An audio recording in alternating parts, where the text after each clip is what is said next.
سوپ جو رستورانی که کلی طرفدار داره رو اینجوری درست میکنن. با اکوکو همراه باشید.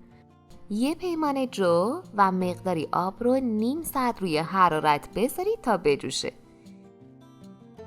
یک تکه مرغ، مقداری آب، یک عدد پیاز و مقداری زردچوبه رو هم بذارید آب پز بشه.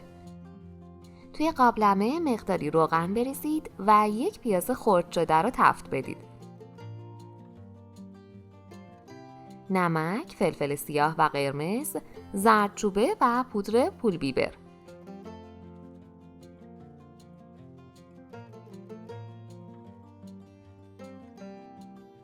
جوهای پخته شده رو بریزید.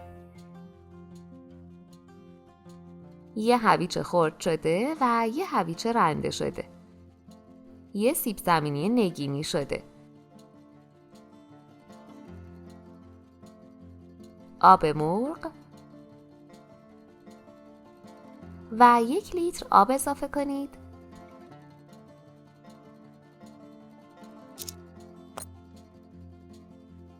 مرغ‌های پخته شده رو ریش ریش کنید و داخل قابلمه بریزید.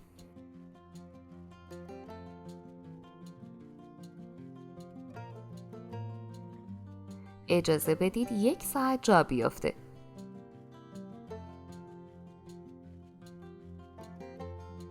سه قاشق غذاخوری رب رو با روغن تفت بدید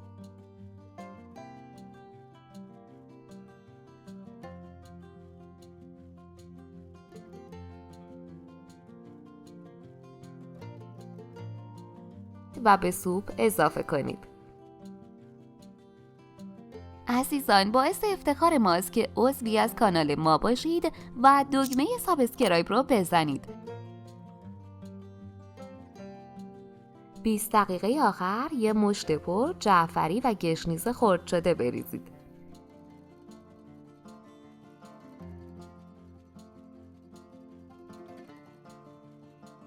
در آخر کمی آب لیمو بریزید و نمک سوپ رو تنظیم کنید.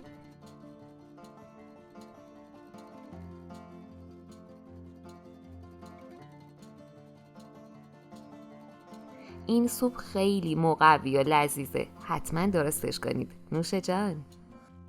اگه از این آموزش خوشتون اومد، باید بگم که ویدیوهای جالبتری هم توی کانالمون داریم که حتما باید ببینید.